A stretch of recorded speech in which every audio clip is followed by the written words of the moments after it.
Hej, Thomas fra Pool Vikingen. I dag vil jeg snakke lidt om stålpools, om hvordan man graver dem helt eller delvis ned. Og så vil jeg vise jer, hvordan jeg har bygget mit pooldæk op og komme med mine anbefalinger til, hvad I skal gøre, fra I graver ud til, hvordan I bygger rammen. Og husk nu, det her det er min mening. Det er ikke ens betydende med, at det er den skinbarlige sandhed, men det kan være, at I kan bruge noget af det til noget.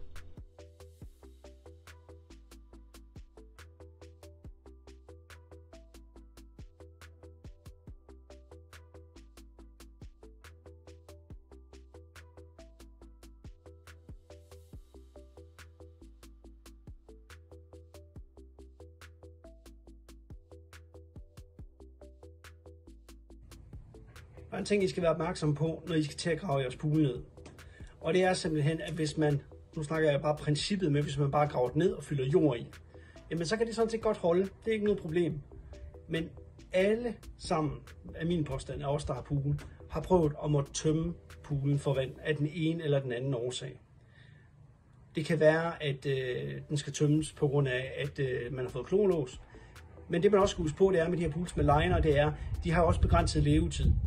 Så i forhold til din stålpool, der vil jeg umiddelbart vurdere, den liner, som poolen er født med, den kommer du til at udskifte 1 til 2 gange i selve stålets levetid. Og det vil sige, har du bare fyldt jord ned, efter du satte stålpoolen ned i det her gravede hul og fyldt jord rundt udenom igen, jamen overstiger du ret meget mere end 40 cm, altså graver du den længere ned end 40 cm, så kan du ikke komme jord rundt om. Fordi det øjeblik, at du tømmer din pool for vand, så vil jorden, der er udvendig, så vil det begynde at presse på det her tynde stål. Og så vil det simpelthen give efter.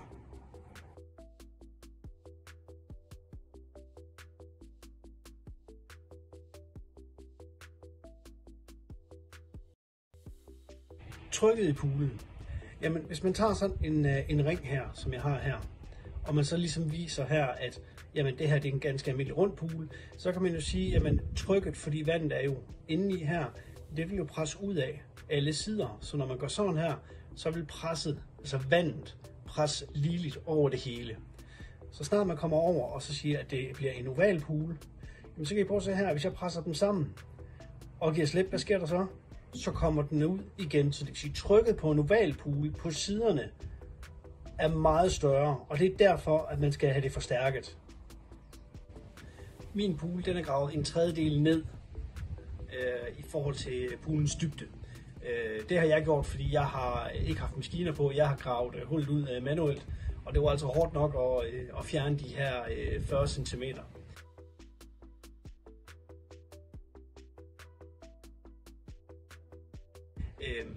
Men det var også en del af mit design at gøre på den her måde. Altså skal I grave mere end det, så vil jeg klart anbefale, at I får noget maskiner til det. Eller måske også med de 40, ligesom jeg har gjort, at få en maskine til det. For det er ekstremt hårdt. I finder lige pludselig ud af, hvor meget jord der egentlig er. Og det er altså voldsomt. Og så skal man jo også af med jorden bagefter. Det skal man jo også huske på nu. Når vi snakker stålpools, så er der 2 typer. Der er dem, der kan stå ovenover jorden, og så er der dem, der kan graves helt ned. Der er ikke noget sådan midt imellem. Så det I skal vide, det er, hvis I vil grave en pool delvis ned, ligesom jeg har gjort, så tager man dem, som kan man sige, står ovenover jorden. Det I skal være klar over, det er, at garantien forsvinder i det øjeblik, I graver dem ned. Fordi producenten siger, at de ikke er beregnet til det. Okay? Så det er ret vigtigt. Så bunden af poolen. Jamen, jeg har ikke smidt beton i min, som jeg ved, der er rigtig mange, der gør. Og det er klart en fordel at gøre det, men det er også noget, der koster lidt penge jo, hvis det er. Hvis man som mig ikke lige er lavt af penge, jamen så alternativt det er, at man kan bruge ganske almindelig sand, altså det røde sand. Det har jeg gjort, og så har jeg simpelthen rettet af, og så har jeg stampet jorden bagefter, inden jeg så kom lineren på. Så det kan godt lade sig gøre, men man skal være lidt forsigtig. Poolen den skal være fuldstændig i vatter. Det må maks svinge med 1 centimeter fra den ene side og så over til den anden. Hvis den svinger ret meget mere end det, så vil vandtrykket simpelthen trykke jeres sider skæv, og så kan I simpelthen risikere, at poolen begynder at flytte sig og måske falder sammen. Når man nu bestemmer sig for, at man vil have gravet sin pool lidt ned, om det er lidt, halvt eller helt, princippet er det samme. Man starter selvfølgelig med at grave det ud. Derefter så er der rigtig mange, der så simpelthen fylder beton ned i bunden, Eller, som jeg har gjort, så kan man fylde sand i.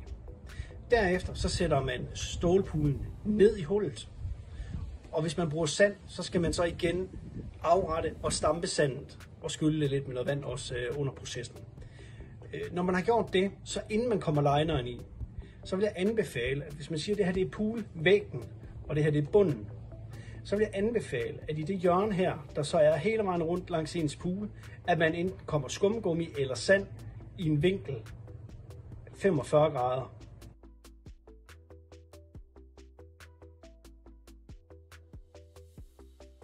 Og grunden til det er simpelthen fordi, at vandtrykket, hvis det her det ikke er der, og det her led, det er ligesom igen, at det er kanten, indvendig side af poolen hele vejen rundt, så vandtrykket, der hvor det er størst, for vandet det trykker hårdt i jeres pool, det hernede, det er der hvor det trykker allermest.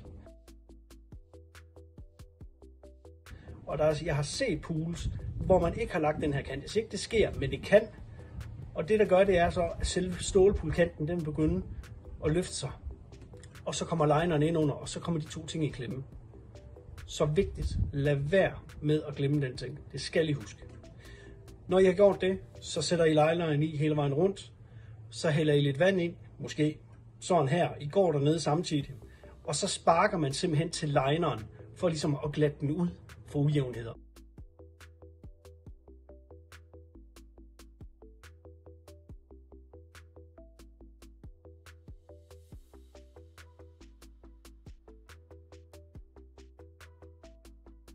Graver du din pool ned, så er det klart, at du skal have isoleret siden hele vejen ud, så jorden ikke kommer op og ligge op til din pool. Så får du i hvert fald varmetab. Så flamingoplader, jeg har også brugt den på den her. Mine de er forholdsvis tynde, fordi de skal ligesom kunne drejes rundt. Og så har jeg, efter jeg har kommet alle pladerne hele vejen rundt omkring min pool, så har jeg simpelthen brugt plastik til at snurre rundt for at beskytte flamingoen. Over tid, så vil flamingoen, hvis den bliver våd, og det gør den jo her i Danmark, det regner, og I spilder jo også vand fra poolen af, så vil flamingoen altså begynde at nedbrydes, hvis det er sådan, det bliver vådt.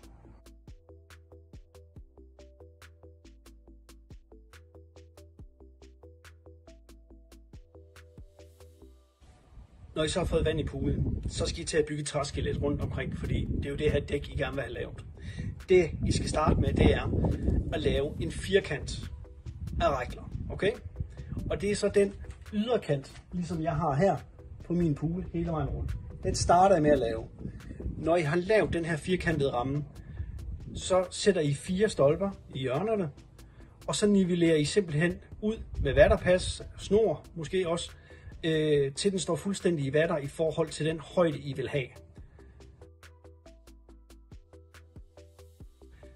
Når I har fået lavet den udvendige ramme, og I har fået sat de 4 stolper i, fået det skruet sammen, fået det nivelleret ud, vatteret ud, det er begge dele, og så kommer beton i hjørnerne der i stolperne, så er I klar til næste skridt. Næste skridt er så, at rundt omkring selve poolen, der skal I til at sætte stolper i. Så nu bruger jeg den her igen. Det her det er min pool. Det jeg gør med min runde pool, så har jeg sat stolper her, her, herover og herover. Det er 4 stolper. Men så mellem de 2 punkter her, der har jeg også kommet stolper over her, her, her og her. Så jeg har brugt i alt 8 stolper, der er sat så tæt op ad poolen som muligt, og så støbt i beton. Når det er gjort, så er I klar til resten af rammen og sætte rækler op imellem.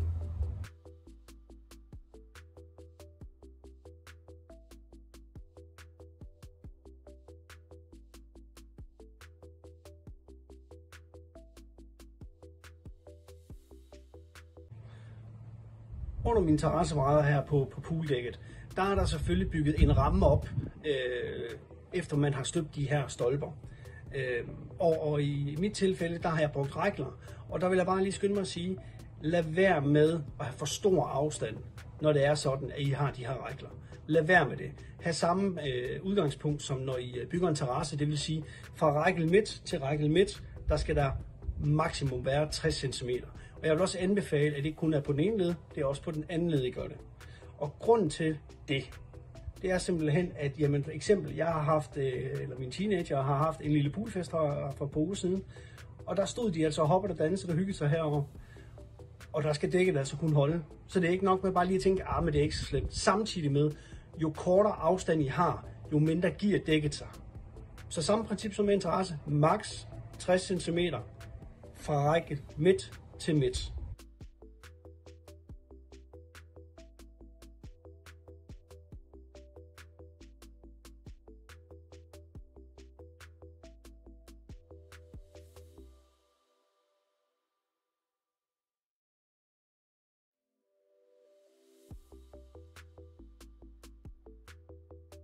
Og så lige en sidste ting. Hvis du kunne lide den her video, så husk lige at trykke like, og så gå ind og abonnere på min kanal bagefter. Ellers så kommer jeg og tisser i din pool. Vi ses.